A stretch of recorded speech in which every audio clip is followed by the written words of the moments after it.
Okay, hello everybody. I think we're live now. We can stop complaining, Connor. He's very annoying. Anyway, welcome along everybody. It is round 2 of the 2020 PSGL Esports Cup, and we are at the Red Bull Ring in Austria for round 2 out of 6. I'm recording it own way. With me is Austin, and much better track than last week for racing. Very much looking forward to this one. Yeah, but I think the one thing we're not going to see is the last second switch of positions. Because the here around Austria, the start-finish line is a little closer to the final corner than it is in Azerbaijan. So I don't really think a move out of the final corner and onto the final straight is possible. But apart from that, I think we're going to see a lot of battling. We're going to see the drivers use the 3 DRS zones to full effect, and I think it's all going to be really, really close, because this track in and of itself is only about 1:07, 1:08 long, if that. Drivers in qualifying at least tend to get even better lap times than that. Well, I know you say we're not here for last minute changes for the lead. This is the one league that actually happened in. I know it didn't count in the end, but it did happen. They did try. When Yarno frayed out the inside of Sparks in the final corner, and it was a mess, but it was an entertaining mess. Now, what I'm saying already with the VRT boys there, that we've got plenty of slipstream going, and, well, every team, well, at least 4 I can already see on the minimap, 5 now, 6, 7 out of the 10 teams so far are doing toes. Good job. That's a lot more than you normally see. People seem to be very much well prepared for this, for once. Yeah, I think part of that is that we do have 10 of the most prestigious sim racing esports teams assembled here for this event, and so they all want their drivers to represent them very well, as Jordan Polska is the first one to set a lap time for VRT with a 1:03.993. Barely beating out Juiced for IGK with a 1:03.998, so we're already really, really close here with just 5 milliseconds between the 2 best out of 3 laps so far. It's just going to be one of those days, isn't it? It's going to be the closest qualifying you'd maybe expect of the season. Well, when we're talking about the drivers, we should probably go through the standings then from last week and let everyone know who the drivers are, because obviously each team gets 4 drivers, and so it'll switch around every week. And so you have different drivers taking the cars round. Luckily though, if you're VSR and you saw that race last week, finishing 1 and 3, you'd be thrilled to know we've got the same lineup for them. You've got Casper the winner, and you've got Fast Racer who finished 3rd there. And they are top at the moment by 14 points of our slightly different point system. Basically it goes 30, 25, then 22, and it goes down in 2s, down to 14, then just down to 1. It sounds complicated, but it's actually extremely simple. But anyway, that's VSR. Yeah, VSR, I think that's a confidence vote, really, that both Casper and Vasta Racer received after last week. Moving on to the next team in the championship, that would be Comrade Gaming, CRG. Their drivers here tonight are CRG Blizzard and Kardanov, so they're making a slight change. Blizzard has been competing last week, got 5th place. Sparks this time subbing out, and Kardanov coming in. Yep, and they're currently, like I say, 14 points behind, but only 1 point ahead of the team in 3rd, S2V, and we've got Danny for them this week and Speedster. We'll see how they all get on. Obviously, the team finished 3rd last week, and we'll see just how it goes this time round. Obviously, Danny, he hit the wall, didn't he, during the last race, and that sort of cost him in the end. If I can remember correctly. He did still finish P2, so it still was a pretty good result, but yeah, could have been more maybe.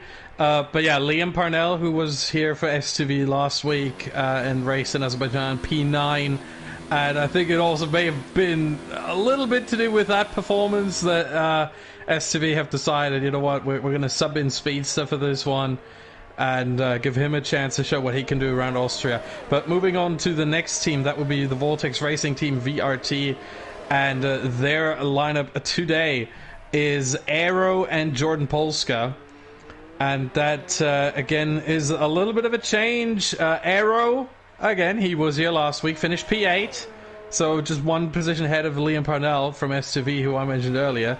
And then Jordan Polska replacing Thyman, who finished P6. So this time around, VRT doing something very, very odd. they replace the one who finished higher up and keep the driver in who finished a little bit lower. Well, of course, most teams might well have a system. This might be all according to their plan, and they'll have a proper rotation, because the last thing I guess you need, if you've got it all set up in the first place, regardless of results, is to mess about with that order, because then the drivers don't know what they're practicing for, in a sense. But yeah, I'm sure their plan will work. As you see, Jordan, he's currently third at the moment, doing another lap now, so yeah, we'll see if he can carry on where his teammate left off last week. Fifth in the standings, Williams. And we've got Tim and we've got Roy in this week. And yeah, be interested to see how these guys get on, really. I think there's a change in there last week. Can't quite remember which driver they actually changed from. Double change. They've switched from Sven and Truesdale to now Roy and Tim. That'll be why I can't remember which one changed, because they both changed. But yeah, they're fifth in the standings then. Yeah, moving on then to Fireboard Gaming. They're only 2 points behind Williams, so this is where it gets really, really close. Here in the midfield, and Fireboard Gaming tonight has Nolan Lambert and Johan driving for them, and again that is a bit of a change. In fact, it's the same change as Williams Jim have gone through. Both drivers switched out. They have Wouters and Hadler last week, so Johan and Nolan Lambert now. The other two get to make their debut. Yep, and next team I believe is Real Democracy Gaming, which we have to be very nice to, because the guy that runs it also doesn't give me a paycheck, but gives me a job. But yeah, they're currently down 7th place at the moment, and they've got one change. I think they've got Jonathan in for Kiski, I think it was, in last week. Yep. And then obviously they're keeping Louis on, even though he struggled a bit, although they both sort of struggled, didn't they, down 7th. So we'll see if they can have an upturn in form this time round. Yeah, then team number 8 that we have on the grid here is IGK, and team number 8 in the standings as well. And originally it was announced on social media that it was going to be Deso and Juice who are going to drive for them tonight, but there was a change from that announcement, and it's now Juiced and Zach. So yeah, that has apparently changed, and that means it's the same lineup. It's, I think, the first team that we've gone through. Oh no, VSR as well. VSR. But so 2 teams who have not changed their lineup at all from Azerbaijan, IGK, with 2 familiar faces around here. We've got also Metabolism, I think they're called. Or MNTs. Mentalism. Mentalism. Yeah, this is why I just say MNT. I mean, yeah, it seems words slightly differently pronounced. But anyway, they have changed their lineup as well. They had like an absolute disaster last time out. They were last on track, effectively, bar 1. And then the other car retired. Livy, the guy that finished, is staying. And then Frederick, the one that retired, has been replaced by William. So see if they get on any better this week. It'd be hard to do worse, in fairness. Then again, we have got one more team that are below them, so... Exactly, and that would be ECDF1 Esports with this week Jogla, who remains in the lineup, and then Marino, who is replacing Andres AG. So for Marino as well, he's making his debut, and ECDF1 looking to bounce back after a double DNF, the only team last week to not score a single point. Yeah, so the only way really is up for them. As long as one of them guys finish, it's better than last week already.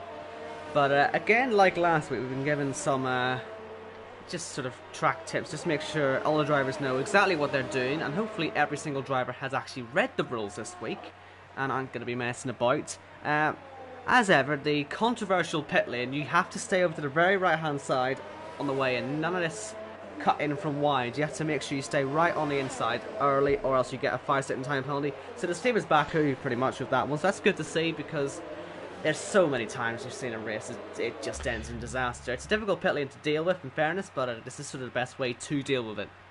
Yeah, it allows the driver behind, if such a situation occurs and you have a driver behind the one who's going into the pits, it allows the driver behind to know, oh, he's pulling over to the right, he's holding to the inside, he's staying inside the white line. That means that he's going into the pits. I have to be a little bit careful, he's going to be slower. And it allows you to plan a little bit, whereas if you don't manage this at all, if you don't set any rules there, the one driver pulling into the pits can really just come out of nowhere, and all of a sudden you're like, oh wait, he went into the pits, and yeah, as you said, it just ends in disaster. Yeah.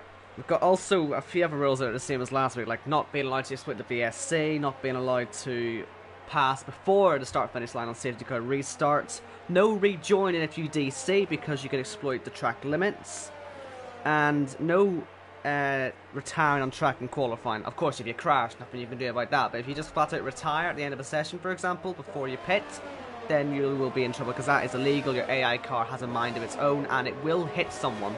Almost certainly, because they don't ghost and they just sit on the racing line going very slowly indeed. One thing to point out is specifically really more for qualifying and actually for late braking moves for turn 1. We are on the midday timing because you can't see turn 1 in the official. I'll try and find a car going up towards turn 1. We'll run over Jordan, he's on a lap anyway. And yeah, you'll see what I mean. So you can see there that you can properly see the track, no issues with that. It's just normal. On date, on official, that's pretty much just a white light, a white void. And that's sort of what they have to deal with. But not anymore because, thank goodness, they've got some sense. And they've turned it to midday. Yeah, makes the visibility issue pretty much non-existent at this point, and then makes it just easier for everyone as well, especially in the race when you have 20 of those incredibly high-powered cars just shooting towards turn 1, and then imagine you can't even see the track or the white lines, the track limits, or really anything at that point.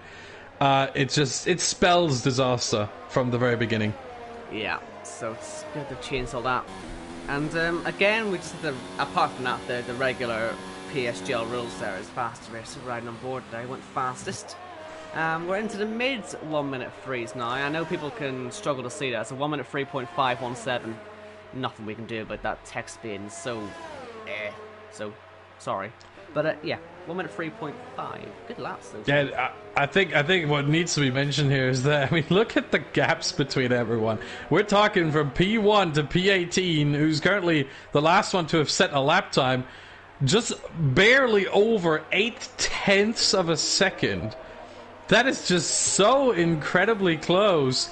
There are no two drivers who are like right behind each other, right next to each other in the standings, who are further away than 1/10.5. That biggest gap is between never mind. Oh no, the Jogler moved up ahead of that. That would be between Blizzard and Louis. That's 144 milliseconds, let's say. So just under 1/10.5. Apart from that, everyone's just so incredibly close.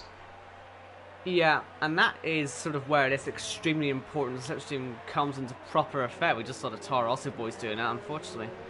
Cardinov actually hasn't validated this time, but I mentioned it earlier, most teams are employing it. The ones that aren't employing it really need to start employing it when it's this close. So we'll see what they do in their last runs, of course. That's when you're going to get the best times of the session, most likely anyway. As Roy comes up to the line, goes 13th. The Ferraris are coming together. They're going to do this now on one of their laps. I think it's going to be Nolan Lambert who's going to be the first one to profit from this, with Johan just ahead of him. What's it off Blizzard and his teammate too? I know we saw Cardinov invalidate his. We've just seen Blizzard start his lap. And this will probably be a good example. Blizzard's the one driver this season in PSGL anyway, the regular season, who was able to nail this with his teammate Liam. So, yeah, he's a here's Nolan. Here's Nolan with Johan. Johan is going to have to get out of this. Yeah, and he does. Up the hill. That's not the way to do it. Blizzard's doing it the right way. He's got slipstream on both the straights. Well, Nolan did have slipstream on the start-finish straight, so that might help him there.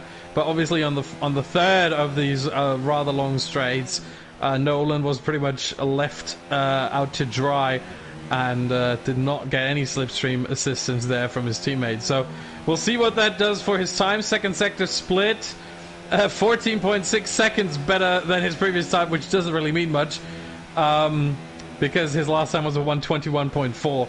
But let's see, final sector comes around the final two corners, doesn't run too wide, so that runs a little bit wide through the final corner. Didn't hit the apex well. Nolan, P10, so it is a good time. Not perfect. That lack of slipstream on the third long straight may have cost him here. And now he's really slow in turn one. Well, yeah, like I said, I rode on board with Blizzard while you were commentating on the other lap, and he just did. He nailed that toe. That was a very good example of how to make this work right. We've just seen Speeds doing the same thing as well. His teammate, he's down the field a bit there. He's not up by much either. He's only going to move up one position at this rate, Speeds. So he's got to really put himself a little bit higher up. But I will say, maybe he had a bad last sector on his previous attempt, but it's getting to that stage now where you have to nail the lap. We've only got 1 minute and 52 seconds on the clock, so you've really got to get a lap nailed, and he sort of hasn't when you compare it to his teammate there, Speedster. And let's go and see Danny now, because he'll obviously profit off the toe now, you'd imagine. Yeah, let's see here. Obviously, there are not that many corners around this track. So, there's yellow flags ahead. That might throw a spanner in the works of the Mercedes team of S2V. But here comes Danny now behind Speedster. Try to pick up the toe as much as possible. Speedster now getting out of the way. There it is. Danny, slight lock up there into turn 4.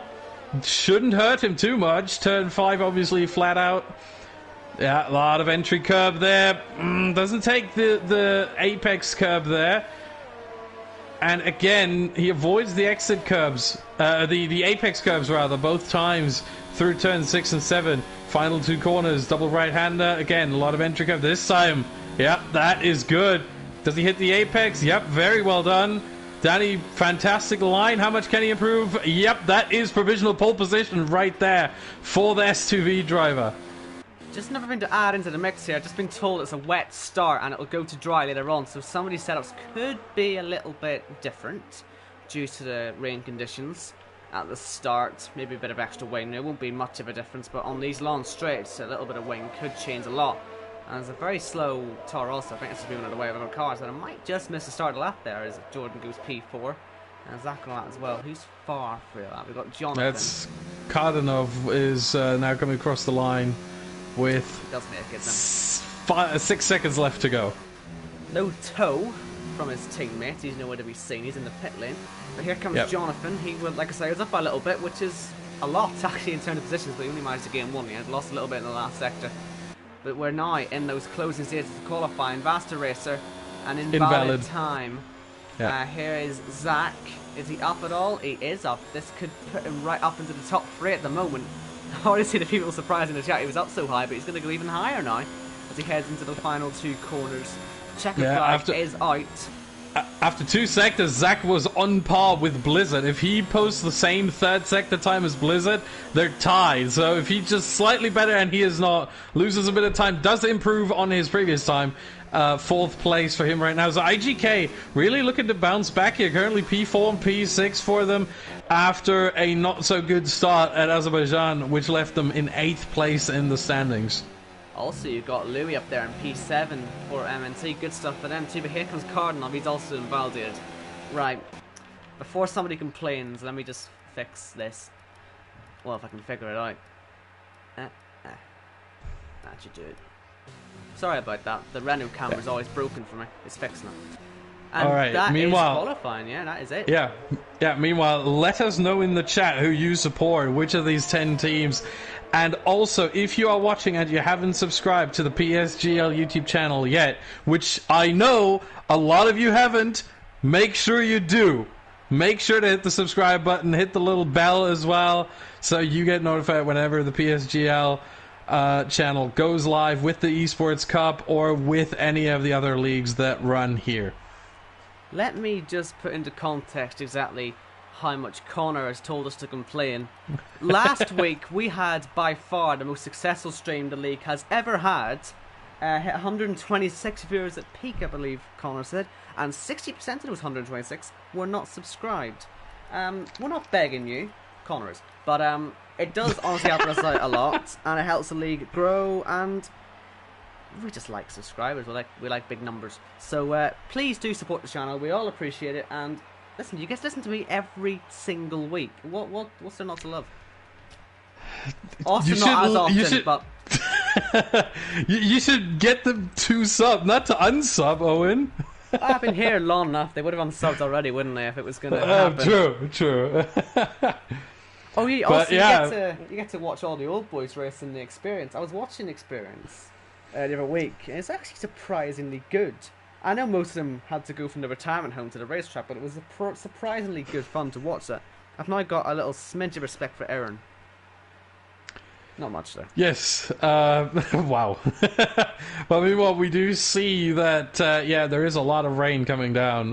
It really is a wet Though. start. Not too much. Is it? Yes. I would say it's pretty much on the verge. It's like well, I'm looking into the Williams guards. They've got intermediates, so that's my gauge. Fair enough. But I don't think what I'm trying to say is I don't think the difference between the intermediates and full wets in these conditions is going to be too big. Yes, the intermediates are the better tire right now. At least that's what the Williams team has out, which most likely all teams have at this point. We just can't see. Yeah, and yeah, everyone has inters. It will go dry, by the way, as I said, so this isn't going to be for very... Well, actually, I say it might not be very long. It could be just 2 laps in the dry at the end, but it will be dry eventually. You know what I'm realising? We never actually went through the grid, so shall we do that now? Well, let's be quick then. Well, it's a long lap now with the rain. But it's Danny on pole for S2V from CRG Blizzard, VSR Vast Racer, IGK, SAC, and VRT Jordan. 5 different teams in the top 5. That's good to see. And you've got 3 more teams also up there. We've got IGK Juiced, obviously the same as IGK, but then you've got MNT Lou, you've got Williams Tim, and you've got BDG Jonathan. And then running at the top 10, you've got VSR Casper, and then BGG Louis, and then the first of the FB boys with Nolan, then VRT Aero, Williams Roy, and the first of the ECDF1 cars. Still looking like the slowest team, unfortunately, at the moment, with both cars' pace. But it's Joglar 15th. Then STV Speedster needs to find a little bit to catch up to his teammate, who's going to be taking in a lot more points in a minute. And then MNT William 17th. Cardinal for CRG in 18th. The second ECD car of Marino 19th. And then at the back of the grid, we've got FB Young. And every single one of them on the intermediates. Yeah, and surprisingly, the gap between Danny and Speedster is not the biggest gap between 2 teammates because Blizzard is in 2nd place and Kardanov in 18th. That's a 16-place gap between the 2 drivers. So I'm pretty sure CRG looking and hoping for to make up some places over the course of this race. Maybe it could be that Kardanov was just on a more a setup that was more geared towards the wet running than most of the other cars. And that way he really is not going to struggle in these conditions and should make some overtakes quickly, or maybe he just didn't get a good lap in. I mean, we saw him struggle with the slipstream. Toro Rosso, one of the few teams that did not employ any slipstream, any tow along those long straights here in qualifying. So last car is on the grid and we're getting ready for a wet and wild start, hopefully. That does sound a bit odd, but I'm going to go with it. Here in Austria, we're going to have Danny on the right on pole and Blizzard on the left. S2V from CRG, all 5 lights are now out, and it's a brilliant start from Danny, it has to be said. That'll be easily leading that into turn 1. It's all about what everyone else behind does. He's absolutely nailed that start. Zach on the inside of Vast Racer already demotes the VSR driver down by 1 position, but there'll be a very long run towards turn 3. A few cars in the back end, but they're all starting to slot in, at least at the front anyway. With Jordan now getting a pretty decent run. Is he going to find any room on the inside? He's going to try and get 2 cars into 1. That would be a good move if he can get it to stick. But he's, well, I say only going to get 1, but he's now going to actually lose to Vast Race on the exit. But a few guys trying to go side by side. Most of them keeping it relatively clean so far, but it is still Danny from Blizzard and Zach. But who's going to be 4th? It'll be Vast Racer for now. But he's now looking on the inside, braking a little bit late. I think that's more of an avoidance move than an overtake, if I'm being honest. But he's made no contact. A few further side by side in the background now. We've got Louis and Tim going for it up the hill, and that'll be Tim right round the outside. Nice move there. But yeah, a relatively clean start. Yeah, a couple of moves already. Marino moving up 3 positions, overtaking William, Kardanov and Speedster. Speedster, on the other hand, losing 3 positions. Those are the big gainers and losers. And then Louis Welch also already gaining 2 positions. Not only overtaking Casper, but also his teammate BDG Jonathan. Jordan is absolutely all over the back of Austria, so I don't know, again, what sort of setup these guys will be running as you get the 2 BDG cars side by side up towards turn 1, but certainly seems Austria are starting to fall off already. Yeah, pretty surprising. I would expect Jordan Polska to try and get a move on quickly to maybe try and catch back up. And we have our first virtual safety car. 2 cars Nolan. That's Casper, the race winner last week, and then Nolan. Oh, wow. And they've come together on the exit of turn 1. And that is only a virtual safety car. Only 1 car out in that incident, and then a bit of front wing damage to Casper. It's a shame to see him so far down already, so it will be all on Vasteris today. He's got to get a move on. Let's just hope he's fully dry setup or something, and then when it gets to dry he'll be on the pace, because VSR, 1 driver in serious trouble already as we go green again. Yeah, and remember, no driver allowed to exploit the VSC, so they have to stay within the green delta and are not allowed to jump over at any moment. And it seems like they all did. Vasteris, Jordan Polska, I'm on board with him. He was sliding there through turn 8. My goodness, usually not a part of the track where you experience any kind of grip loss. But this time around, Jordan Polska struggling there, kept the car in check though, and still able to chase after Vasteris. Of course, there'll be no DRS until we get to dry conditions, so all these guys are basically going to have to go through mistakes, ERS, and just playing good driving, really. And you see the Haas there of Louis go a bit wide. That could have the BGG boys on him. And look at this, Zach going for P2 on the outside of turn 3. A difficult move to pull off, especially in these conditions, but if he can just get that car straightened up, he's on the sausage curve. That's not going to give him much grip, and he does have a slide on the exit. No move done there, but you've got Tim ahead of Juice down there, still side by side on the exit. And you've got one of the BGG cars ahead of Louis, that one being Jonathan, and now the other one of Louis going by, well, his fellow name. That's not confusing at all. But yeah, the Haas down into P10 now. Costly mistake that was at turn 1. Yeah, that's the nature of this track, really. One mistake, and it will cost you usually for a very long straight, and maybe then some. Because then you have 1 car coming by, then you have the second one on the inside, and that's exactly what happened here to Louis.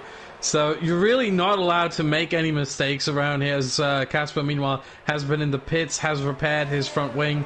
He's now down 37 seconds from the lead as Danny posts the fastest lap of the race, as Louis went a little bit deep into the final corner, and that puts him on the back foot against MNT Louis. They're side by side in turn 1, but MNT Louis in the Haas decides to yield and gets a slide on, and that is Roy's chance here for the Williams team. He now looks to the outside. He is there. He has his car in there. Is passed for now in the braking zone, but around the outside, a tricky one here. And Louis keeps it down the inside. Who gets the better traction? They're still side by side, heading to turn 4. Roy now back ahead, gets the better. Oh, he's got a lot more straight line speed than Louis, and gets the position by braking just that little bit later and having more straight line speed. So Roy now up to P10, MNT Louis down to P11. Good driving that was from those two, but it is concerning to see Louis falling all the way down the field again. There goes Aero on the inside now, up to P11. It's just not going Louis' way right now. He must have a drier setup than the rest of them. Yeah, I was wondering whether he has some kind of damage, but he really doesn't. His front wing is in pristine condition, so it really must be that he has more of a dry setup than everyone else. Maybe he's hoping that the rain period doesn't last as long, and the rain vanishes quickly and we're back to dry running, because otherwise this was not a good setup call from the MNT driver. Yeah, well, we'll see how the ECD boys, because they're both going to be going at him soon. But yeah, we'll see how that all develops very early on in the race, which in a way is a good thing for most, in a way it's maybe a very, very, very bad thing for Louis. We'll see how his pace continues to change as Cass puts the fastest lap at the back. He'll just be waiting for the safety car pretty much. It'll come at some point, I'm sure, for him, but he's just got to sort of keep the faith right now. And hope it isn't his teammate that causes it. Yeah, I think that's the biggest thing right now. But I think he has a lot of faith in his teammate that that's not going to happen. But yeah, usually Austria, not a track where you do see a lot of safety cars, even though it is such a short track. We only have in the dry, we started in qualifying about 1 minute 3 seconds per lap, which is, I think, the shortest lap on the whole calendar in terms of time. Definitely shorter than Monaco. Definitely shorter than really any track. And even though it's all so bunched up and we have 19 cars on that little track, still not many safety cars because we have runoff areas. The walls aren't that close as they are in Azerbaijan, and it's a gamble to hope for a safety car. There goes Jogler. He's got past Louis now as he continues to fall down the field. He's got a real train behind him now. He's going to have everyone pretty much except Casper past him in the next 5 laps at this rate. Really not liking these conditions right now. This is a shame that he had a good qualifying, which would again suggest a good setup for dry conditions. The rain is getting a bit lighter now, in fairness, so let's just wait and see what happens before we write his race completely off. But it doesn't help when he's going to falter back. Exactly, but there are 30 more laps to go once Danny crosses the line, so still plenty of time left. We are exactly 1/6 into the race right now, so we have 5/6 still to do. And the word sixth is a very hard thing to say for a German. I don't know how you native speakers do it, but I really struggled that my bad. I struggle with lots of words. But it's fine. That's because you're from Northern Ireland. Exactly, that's my excuse. Just use the excuse of, I'm not... I'm from a different place than you, so hence I can't speak. That's my excuse. Yeah.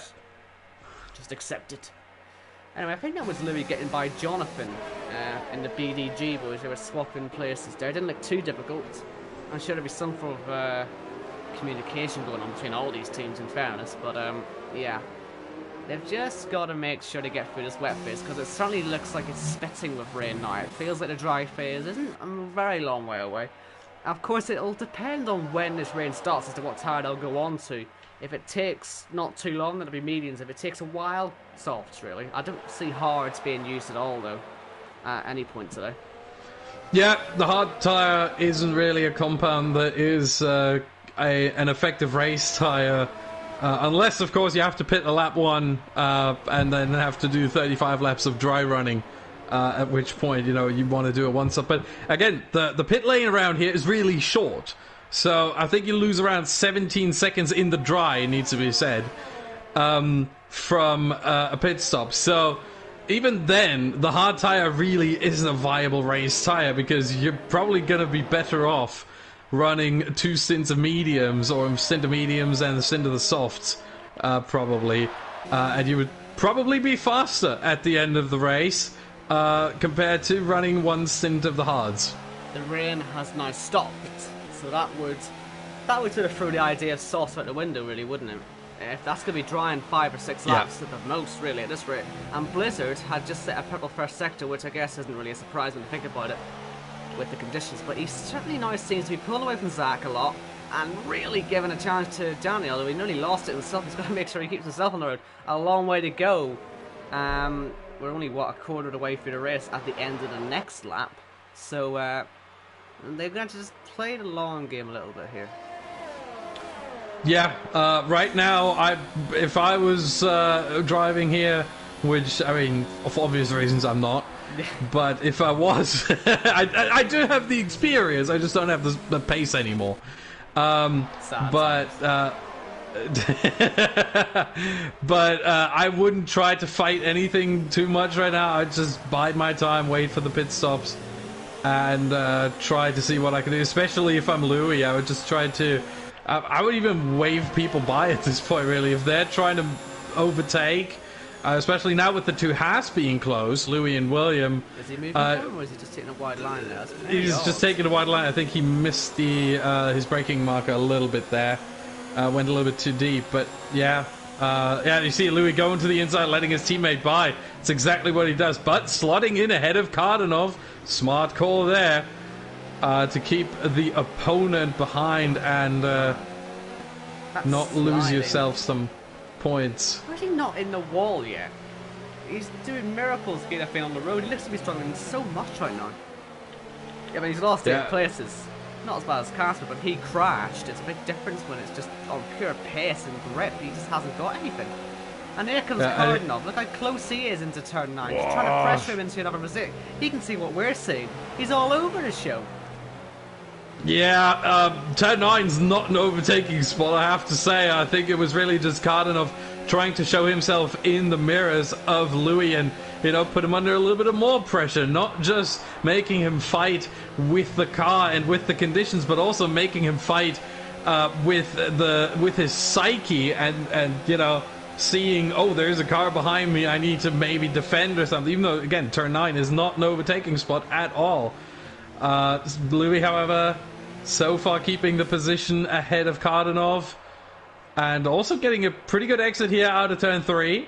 So I think he's going to keep that 15th position right now off of Cardinov. Yeah, so while we look at that happening, the top two are just sort of pace themselves. They'll be waiting, I guess, until either Jeff tells them to change the tires or until DRS is enabled. I imagine Jeff will probably tell them before anything else. It's so easy to get the call wrong around tracks like this because it can change just corner by corner. I know it seems weird with a track so short, but I see it get wrong so often around here. So they really got to be quite careful with this because it's so deceptive sometimes. Yeah, you have to remember this track, even though it's only 4.5 kilometers long, it's effectively shaped like almost a square with a dent. If you look at the shape, it's like someone punched into one side, and that's how we got turns 4 to 9. Apart from that, it's pretty much just a square where we have 3 long straights, and then I mean, you could almost call it an infield at this point. So the parts of the track are quite far away from each other, and if you know. Definitely further away than if this was some kind of like tight and twisty circuit. If you look at turns 2 and turn 2 and turn 3 rather, and turn 10, they're quite far away from each other. So it could be that when you get upwards towards the hill in turn 3, you suddenly see that it's getting dry, and then all the way down here in turn 9 and 10. It's still a lot of water on track as Louis has now fallen down to P18. Indeed, and they were side by side, Cardinov and Jon, for quite a while, but they eventually ended their fight clean enough. But yeah, Louis just the whole time was slipping and sliding all over the show. He's lost 11 spots. It's lap 12. He's just got no race pace. Regardless of what setup he's on, this is not working out for him at the minute. Yeah, runs wide in turn 1 as well. Has to lift off the throttle there as to not get some kind of track extension warning. Yeah, Louis, I think Louis right now is praying for this track to dry a lot quicker than it currently does because there's still a lot of water left. So that's why the DRS enabling hasn't happened yet because there's still so much water that the intermediates are the way better tire. And this is it, when you've got so much water like this and it's not raining, it becomes the most difficult part of the race. 1, it's extremely more difficult to get the car on the track. 2, it's going to be getting quicker all the time, which will help burn your tyres out, which isn't good news. And 3, when do you pit when they do burn out? It's such a difficult call to make, and then what are the tyres to be like when you put them on? It is just the most difficult part of this track right now, and as well, this race. Who's going to make the first call? I think we're 2 or 3 laps away from it at the very least. But you never know. Yeah. It could be on this lap, you just never know. But I don't think it will be. I don't think so. I don't think that we're going to get it on this lap. I think it's going to be end of lap 14, maybe 50. I think your call 2 to 3 laps from now is a pretty good one. Yeah. So we'll see how this all goes, because most of these guys, in all fairness, there's been a couple of moves up and down the field, but most of the stuff's really been Louis falling through the pack. No one's actually been doing much racing out there, because it's these conditions where you don't have DRS, and it's kind of essential for passing around here. I mean, you can see it on the map yourself. There's 3 separate DRS zones after turn 1, after turn 2 and 3, technically, and then turn 4. So ERS can only get you so far. And most of these guys are going to keep it clean until this dry phase. Don't do anything stupid, because the race will get interesting soon. Hopefully we just keep all 19 in there. Casper is now only 10 seconds behind Louis. In all fairness, he's caught quite a lot throughout this race. Obviously, he's been setting lots of fast laps. He could end up on the back of the pack soon, because he does definitely have the pace. And once he gets there, he could maybe get up a little bit, but still not going to be scoring very highly, regardless of what happens unless it's a safety car. Yeah, important to note with the point system here in the PSGL Esports Cup, every position is at least one additional point, if not more. So whether you finish P19 or P18, that might actually make the difference ultimately in the championship. Side by side, we've got Louis and we've got Tim for P6. Louis getting himself up ahead, having a much sort of better race by the looks of it, Louis, than last week. Obviously, I'm pretty sure he's got his line off. Well, he would do, wouldn't he? He's got no assist, but he usually uses the line. And yeah, he's getting more aggressive at now. And he's doing much better this time round. Not, you know, out front dominating as we're used to seeing him, especially in the rain, but certainly got a bit of confidence out there now. Hopefully we'll see him get better and better through the season. But yeah, P6 at the moment. And just looking, no one is even thinking about pitting yet, and I don't blame them. There's still loads of spray, but it's yeah, you can running see out though. Yeah, you can see there is pretty much. Oh, who's that? Is that Juice off the track? Yeah, they really are pushing it now. This is it. The track's getting quicker, and that makes it more difficult because the tires can't handle it. And when you've got so many fast corners on here, you'll see that a lot more often. This is where someone like Vaster could just, you know, sneak a move on P3, try and get himself back up there. And they've got to I'm going to tell you right now, oh my god, Casper's coming in. Casper is coming in. He's trying to get the undercut on everyone else. And I think, honestly, I think it's a smart call. Because look at how much the track has now dried. I think he's going to be really, really good here with that strategy call, going a lap earlier than everyone else. At least a lap earlier. Remember, the teams don't want to double stack either. So you expect the teams who have two drivers close to each other, let's say BDG, for example, with Louis in 6th and Jonathan in 9th, DRS is enabled. Yes. See, Casper did this to perfection right now. How much time is he going to gain from this? He could end up, what, let's say 13th maybe?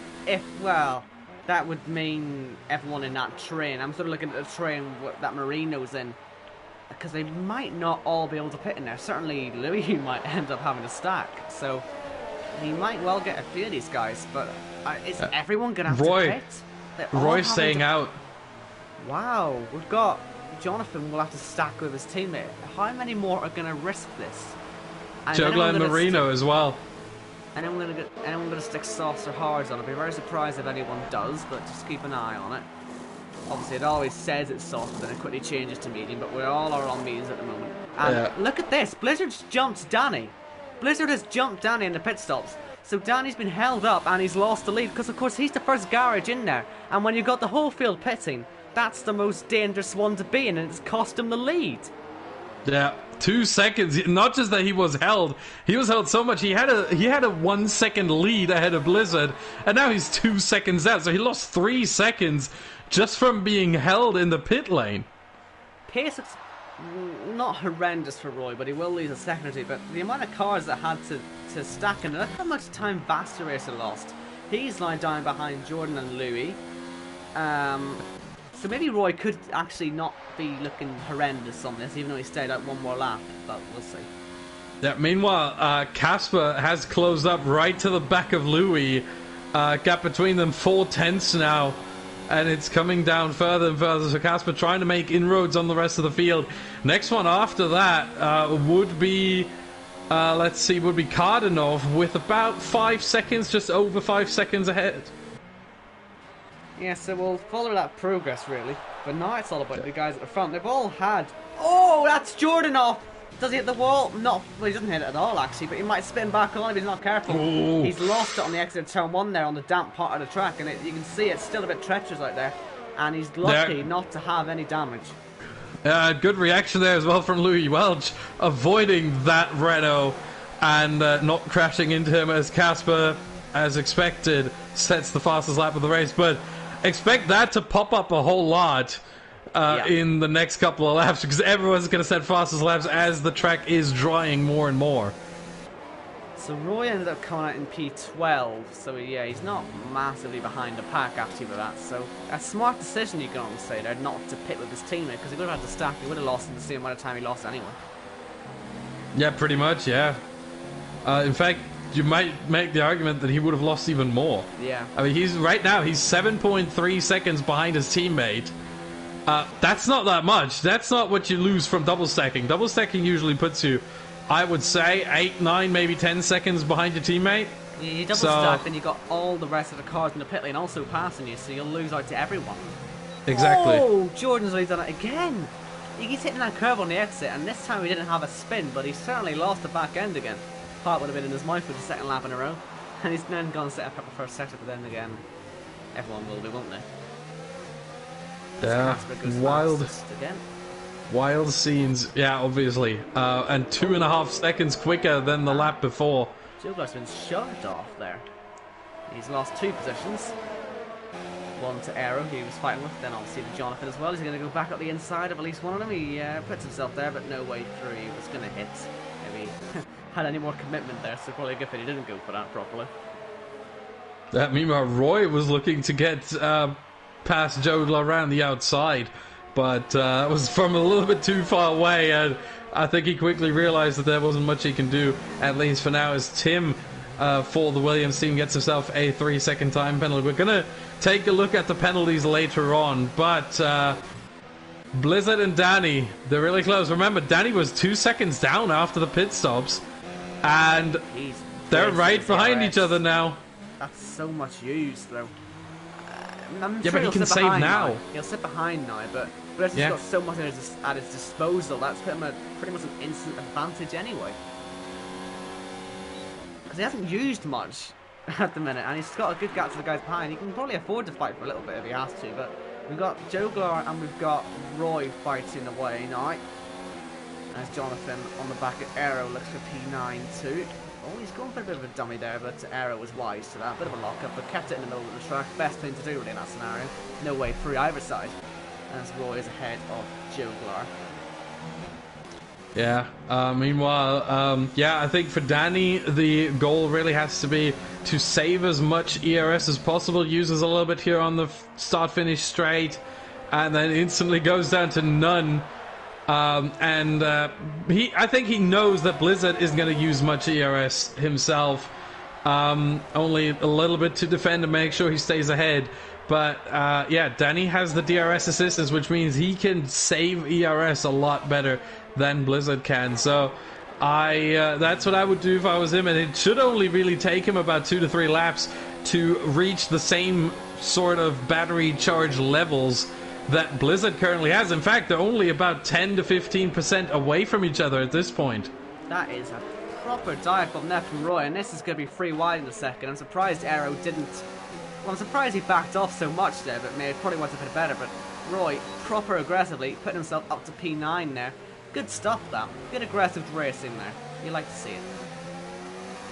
Yeah, you'll have to see that. We have another group here fighting for P4 as well, with Louis Vastaresa, John Bolska, and Tim. So, Tim falling off a little bit, but he's still staying with them. I think we talk about this whenever we commentate together, the sort of DRS trains that happen, and especially here around Austria, it is very much a thing that if you're the 3rd or 4th guy in a sort of DRS train, where you're never going to fall off unless you're significantly slower, which probably not going to happen in this field,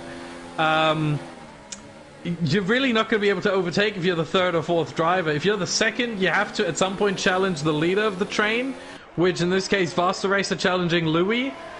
But apart from that, it's really, really hard to overtake. Yeah, especially with ERS as well around here. Most people will not won't want to be at the head of the train because then they have to save ERS, and then, they'll have to use ERS and eventually save it, which will lead to them getting passed again.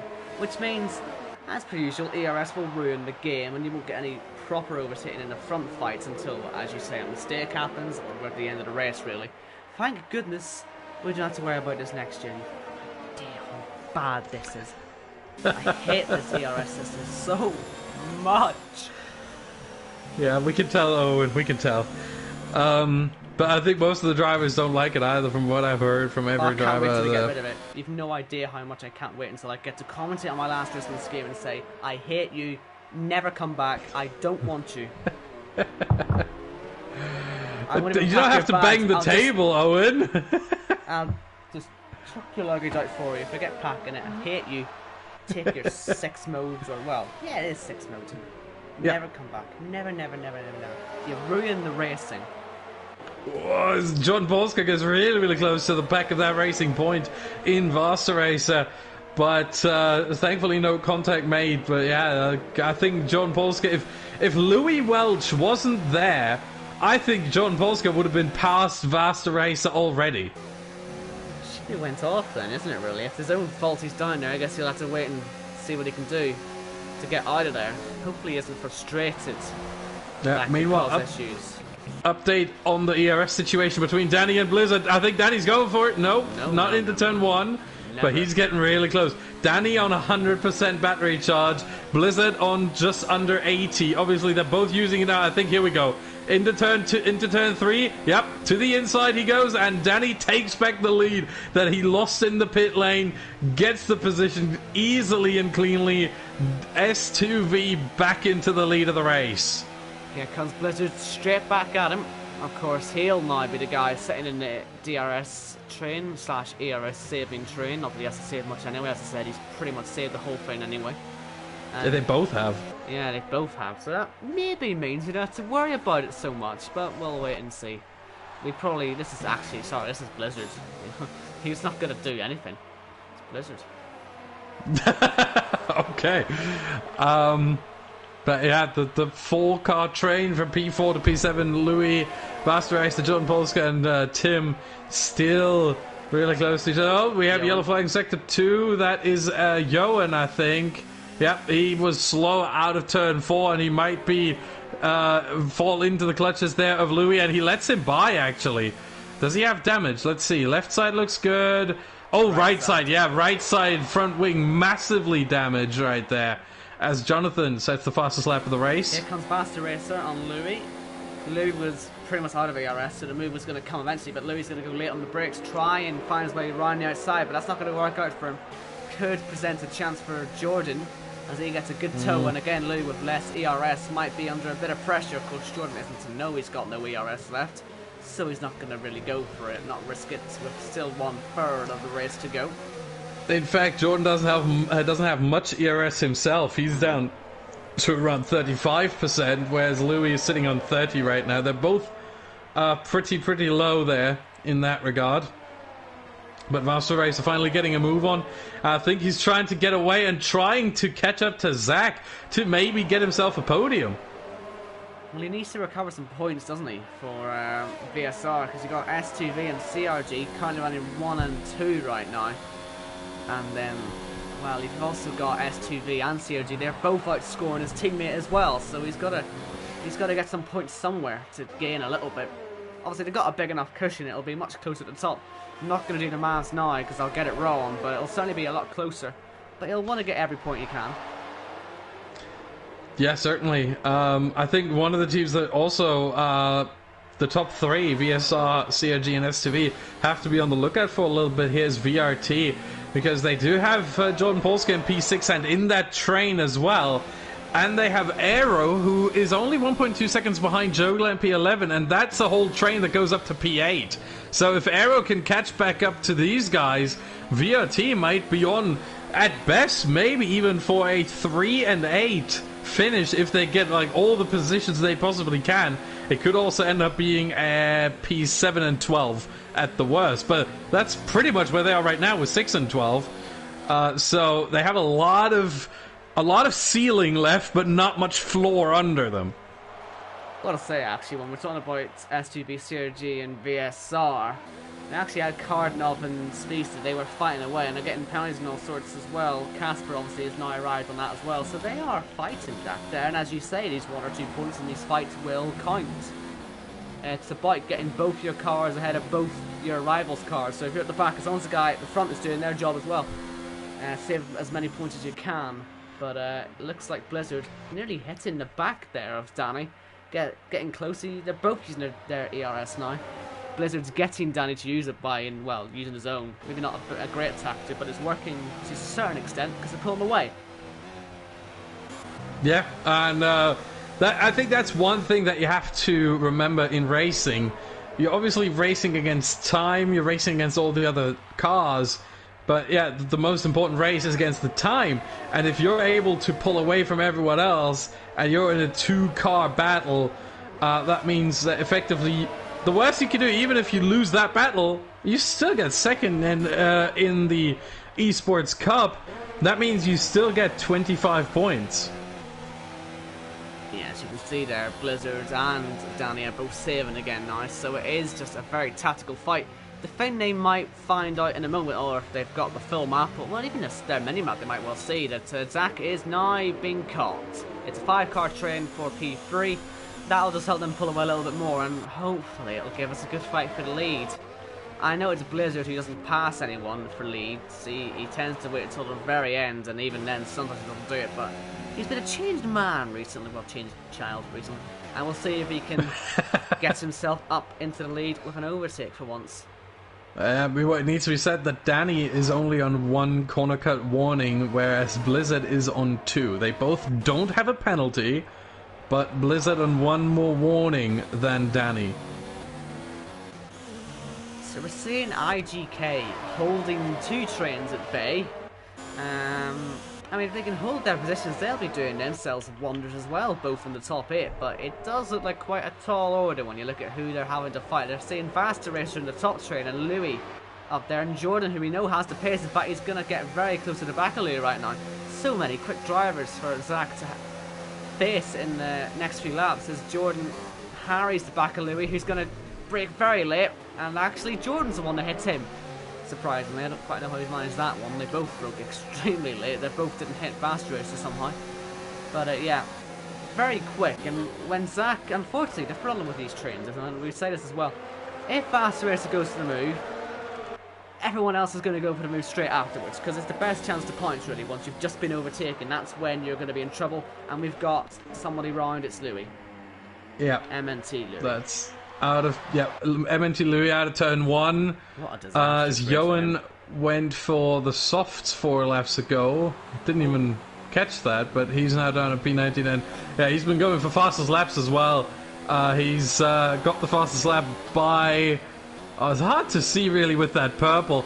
Less than a 10th ahead of the previous fastest lap holder, which is BDG Jonathan. Interestingly, both in the 106.5s. We've got the second of the 2 CRG, S2V, VSR group. They're now catching up to William and Marino.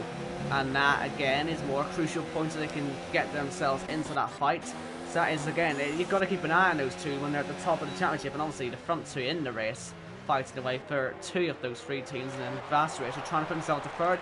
But he's got Louis all over him, as will the rest of the field. Yeah, actually. Meanwhile, Juice has Jonathan and Roy all over him. In fact, he's been passed by Jonathan.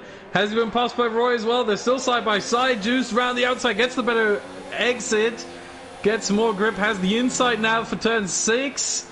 Turn 6, and keeps at least that position. So Jonathan is now passed. The cork in the bottle, I think, has been slightly pulled out, not completely, but Jonathan now passed. And maybe Roy Joglar can get a move on as well. Aero has dropped off that group quite significantly, in fact.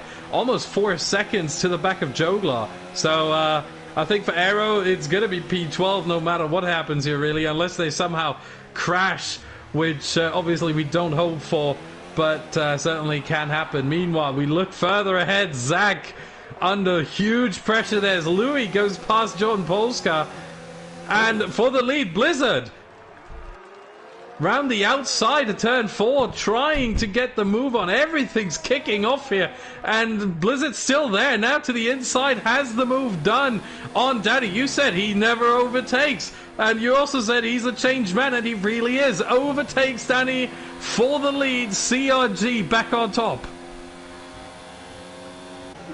We'll see how that pans out. I would have thought that's a bit early actually. I know I complain about on-track fighting, but they both know exactly what they're doing now. We'll see what Danny does with his tactics, but again, as I say, they've got the gap to fight, so if they really want to give us some entertainment, I'm sure they can. They've got plenty of gap. And again, they'll be looking at what's happening behind thinking, we've got a bit of room here to actually have a bit of fun.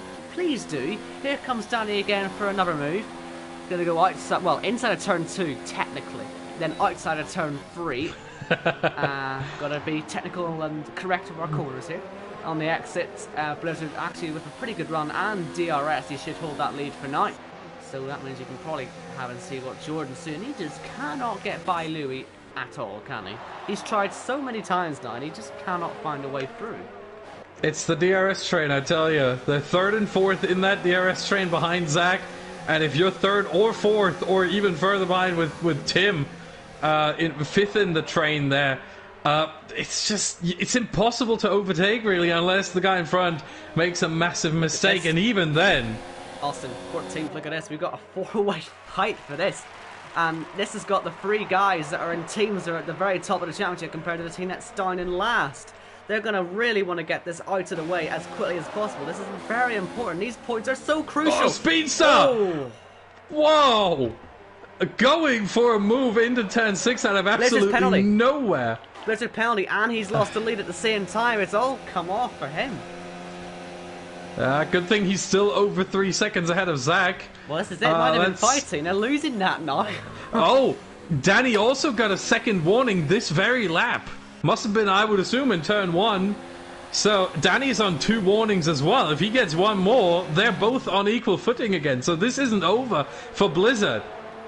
Or for Zach at this rate. You never know. Any of these guys in this train behind could steal it if they start fighting these two. And the top tier penalties and the 3 behind, well, 5 behind don't have penalties themselves.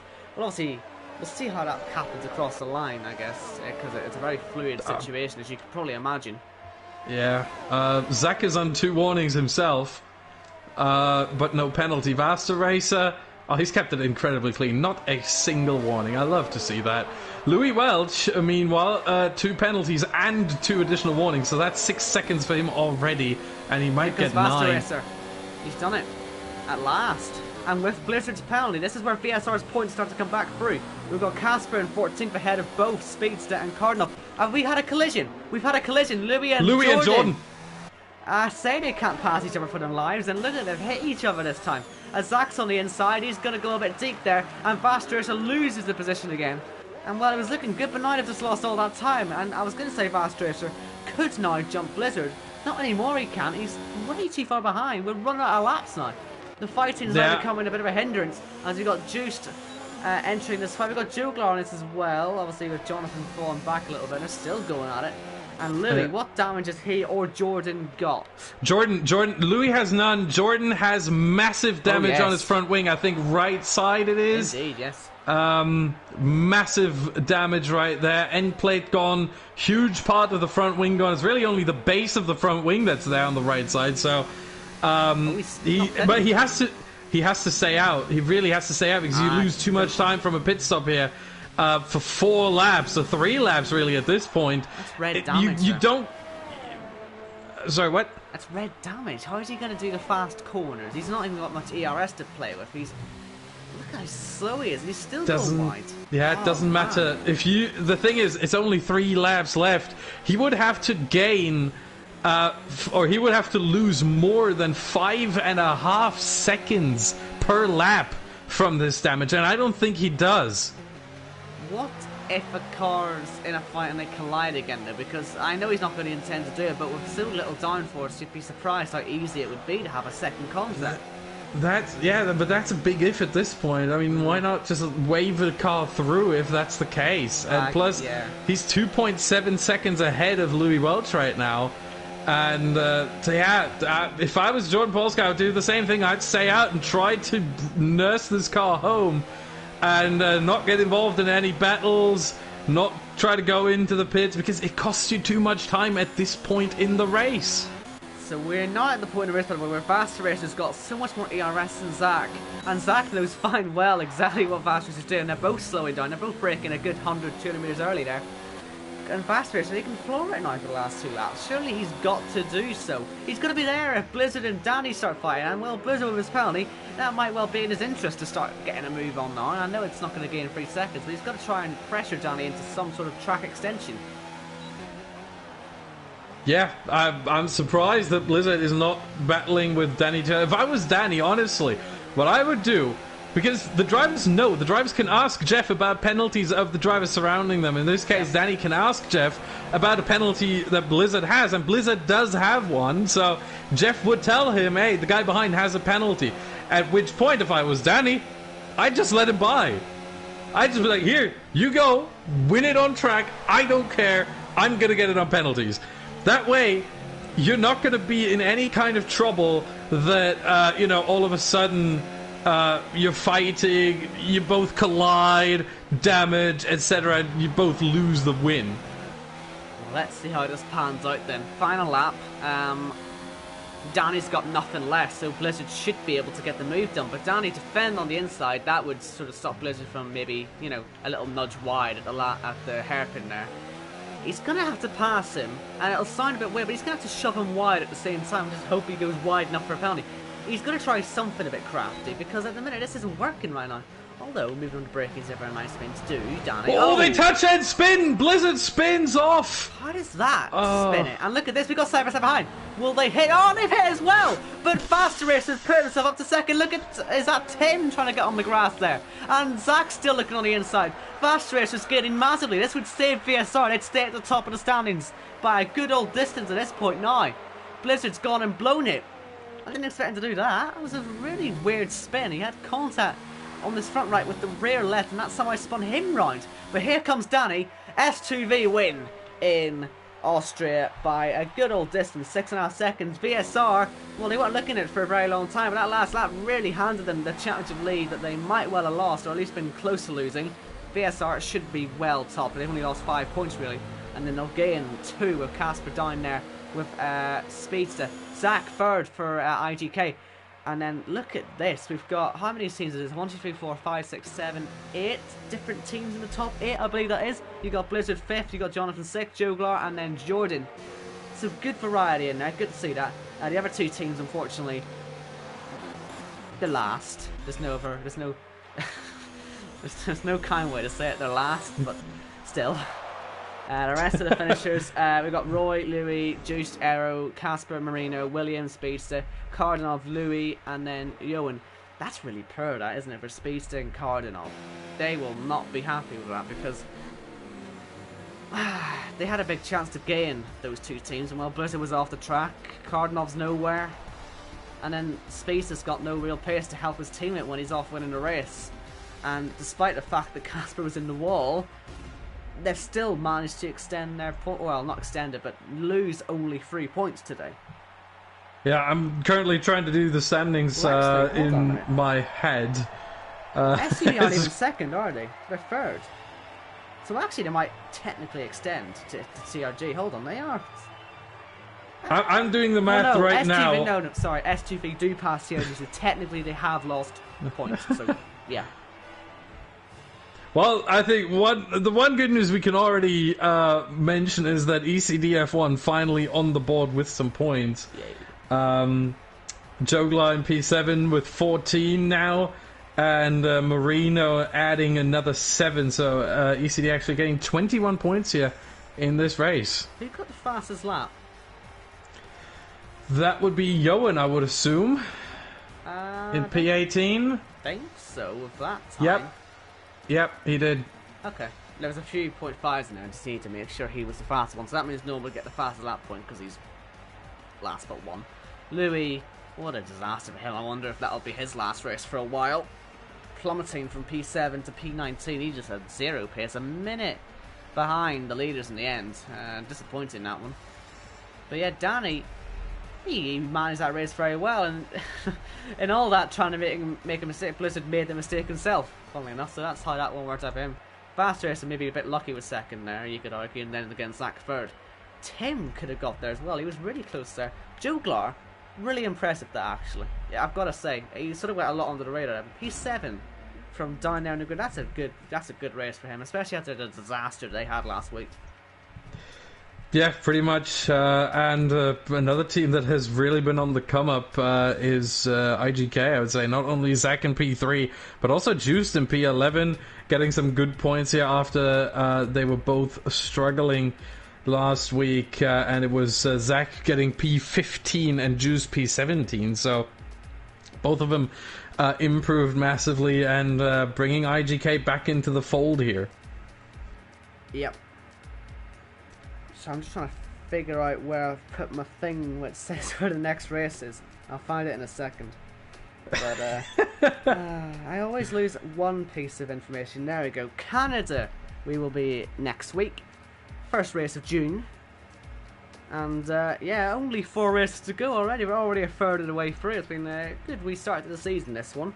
And Canada, another very good track. Very much looking forward to that one. And it should be VSR still top there. So we'll see if they can hold their gap to what is now should be second place S2V.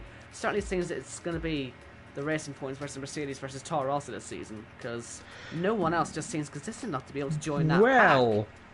Well, I think if I haven't made a mistake, no. With the 2 really good results there, with Tim in 4th and Roy in 9th, they moved up significantly because they were already only 15 points down on S2V, and with those 2 really solid results, they're just 1 point behind CRG now. They're at 55, CRG at 56. I guess we'll see how that pans out then, but consistency is going to be really important for them. If they can keep doing that, I guess they can do what CRG did and just win it through consistency. I don't think they want to. I don't recall them winning a single race, CRG, last time out, and they still won it. They might have won 1 or 2, I can't recall, but they certainly were the most consistent. They were always all 4 cars in the top 10. They did well with that. So we'll see if any other teams can employ that. Certainly not their best day today, of course, CRG, but we'll see how they all get on next week. And that has been it then for the PSGL Esports Cup. Thank you to everyone who was watching. Hope you all enjoyed the race. Again, as you say, 60% not subscribed. It really does help us all out as a league. And you know, we bring these races to you every week. We've got all sorts going on. We've got experience going on, of course, as well. We've got performance too. I need to tell you about those 2. I don't think we've got any more actually, because obviously this is all for the post-season fun stuff, or in this case, extremely competitive. Because you know what these guys are like. But I'm pretty sure FE is on Sunday. Experience, that one will be. Then I've no idea when performance is. I think that's probably tomorrow. So yeah, it's tomorrow. So yeah. I mean, what? Quick correction. I forgot to take CRG's second driver into account, who did get a couple points, not many, in Kardanov. So the gap is 5 points. My bad. The gap is 5 points between Williams and CRG, 55 to 60. But still, it's really close. Yeah, and that'll give us a good race next week, hopefully, in Canada. Please don't rain. Please don't rain. Please do not rain. We'll see you there. Thank you for watching. We got relatively good views. I'm very happy. Connor will be very happy. We're all very happy. Safe travels, everybody, and stay safe.